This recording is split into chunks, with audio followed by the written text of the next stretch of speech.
So how long should you ferment sauerkraut or other lacto-ferments?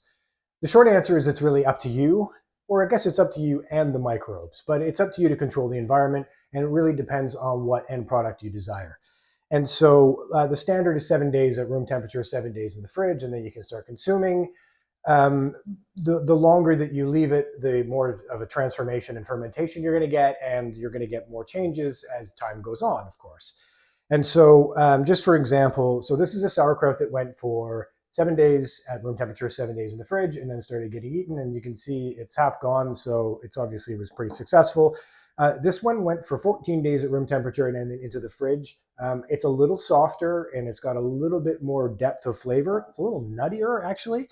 And then this one is just still going. This has been going for about 4 weeks at room temperature. And so what you'll notice is that there's some color change here. So this is the lightest one. This is slightly darker, and this is a little bit darker, and will continue to do so. I'm not sure how long I'm going to leave this for.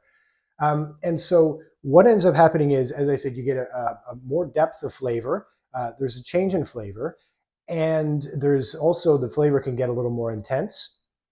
The texture also will change. And so it'll get softer over time as that cellulose and pectin gets continuously broken down.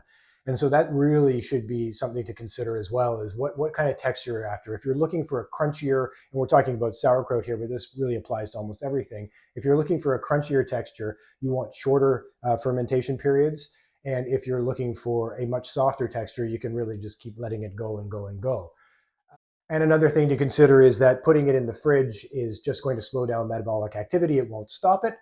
And therefore, the transformation and fermentation will continue just at a slower pace. This is a good thing. If your food isn't changing over time, you might want to reconsider whether it's worth eating.